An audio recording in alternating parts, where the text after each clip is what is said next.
Continuity and consistency are two very important elements for decent coherent storytelling. Sadly, Miraculous Ladybug seems to lack both of those. Now that season 5 is over and it's clear that the writers don't give a fuck about either of those, let's talk about it. Timeline inconsistencies aside. Because if I get into that, we'll be here forever. Like, how hard can it be to establish a coherent timeline that makes at least a little bit of sense? Like, what do you mean you're not even going to give your characters canon ages or birthdays that fit into the timeline that starts in September? A recipe for disaster, honestly. Okay, we can say fuck season 1's mess of a timeline. Even the seasons after that, you don't know where to put them. Yet Jeremy and Thomas want to branch out and make a whole cinematic universe out of this shit. Wonder if the timeline in the other universes make any chronological sense. Like the one where Ladybug and Chat Noir are villains. A plot point that confused me in season 5 is Kagami and Lila's out of nowhere friendship. How did they meet each other?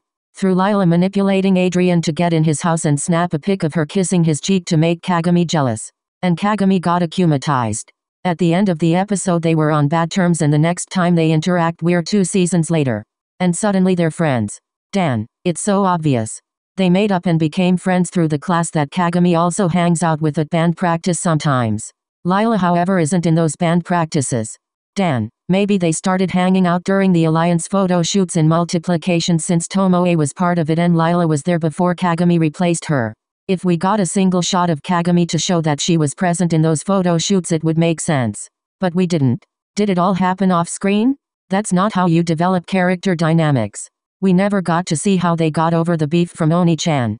Perfection was like fanfiction? I get they were trying to remind us of Lila's I will turn all your friends against you bullshit, but they didn't handle it well at all. Because Lila and Kagami started hanging out of nowhere. And Kagami knows Lila is a big ass liar who was in love with Adrien. May I remind you that when she said to Kagami as Oni-chan that she couldn't give Adrien up because she loves him, the Pinocchio asshorn didn't grow? So she didn't lie about that, right? I think I have to revisit that episode in another video because there is so much that happened in that episode that nobody talks about. Anyways, we see them hanging out again and the same thing happening in Protection as happened in Perfection. Another scene of them together in Emotion, and in Revelation Kagami replaces Lila's AI assistant in the Alliance rings. Is this quote-unquote friendship ever brought up again? No.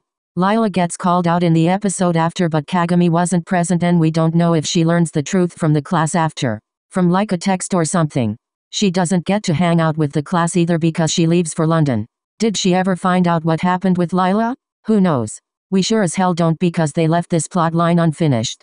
Yeah, instead of fleshing out these ideas and quote-unquote friendships, let's instead make 2 episodes of Chloe being a dictator in a dystopian world with nobody of higher power stepping in to stop this child, because why not? Another example of a badly fleshed out storyline. Or rather one that wasn't even picked up from the ground at all. Short-lived relationship in Emotion and Gabby's promise to use that against Chat Noir and Marinette to get to their emotions. After he said that, all was forgotten. Universe reset. Like Elation never happened. But apparently it did happen, because in the next episode Marinette is upset because of the events from Elation. What happened? Gabriel, I will use this heartbreak against you, Agresti. Your son is dating Marinette literally a few episodes later and you don't remember Chat Noir kissing the same girl a few episodes ago? Do I have to remind you to be a decent fucking villain and remember the most basic things? Like, is it the stress from the cataclysm that caused you to forget all about this, or are you just stupid? The latter, obviously. Like we've seen time and time again Gabby manipulating his son. He could easily sit him down in that one kitchen scene in Protection and be like, yo, I was kissing Marinette on some rooftop. Stay away from her, son, she's a player or some shit. And he could easily take away all electronics from him so he can't fact check being recorded and on the news. Like, come on now. So many wasted fucking opportunities. Obviously Adrien would know his father is talking shit about Chat Noir and Marinette because he's Chat Noir, but wouldn't Marinette still having feelings for Chat Noir still be a concern to him? Be serious. Speaking of dating, let's look back at the out of nowhere Kagami x Adrien forced dating plot that only started in season 5. We all saw the progression of Adrigami and nowhere in the one episode that they dated in, or any other episode where the relationship was bubbling up, were Gabriel and Tomoe shown supporting the relationship.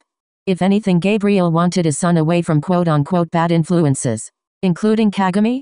So what happened after Adrigami broke up that made their parents force them back together? Did they even know their kids dated for one episode? Just as we planned. Perfection calls for perfection. Is this the writer's attempt at gaslighting us? We all know you didn't plan this forced PR relationship, silly goose. And you're not even trying to hide it. Another romance-related one. The infamous Love Square flip. It's been too long. Time to admit it was bullshit. The way they retconned the dreaded statue scene where Adrian was clearly uncomfortable judging by the body language to him actually liking it and seeing Marinette differently after and not a she's a freak way was actually insane. Like his ass was not happy he was getting sniffed and shit with one of the cringiest monologues of all time. Come on now. And now they're telling us this is what started it all. Marinette helping him stand up to his father in the season 4 finale was second. As for Marinette switching to Chat Noir, whole different story. The writers tried to convince us loving Adrian caused the disaster and strike back despite us knowing that's not why it happened. Unlike Adrian who completely moved on from his last relationship, Marinette was clearly not over Adrian and tried to tell the audience she had feelings for Chat Noir because he's easier to pursue. Even though she knows why she can't date him and she's the one always screaming about the identity reveal issue. Then elation happened and next episode we're back to Adrinette and Adrian doesn't once question why she kissed Chat Noir the day before, now dating Adrian. To me the Love Square flip never happened. They tried it though. But failed miserably. They clearly didn't care about it because it only took 3 or 4 episodes and it was never brought up again. Hey Marinette, remember when you liked Chat Noir for 2 episodes? No? Me neither. Already forgotten. Speaking of elation, moving on to Andre the Ice Cream Cunt. Does he know Ladybug's identity? That's not the focus right now. The focus is on his weird one-time development that completely resets every time he's akumatized in an episode. We have like 3 or 4 episodes of him getting akumatized. And all happened for the same damn reason. Because he has a hate boner for Marichat and only wants to see Adrinette and Ladin together. This actually does tie into him knowing Ladybug's identity because if he does, oh crickets.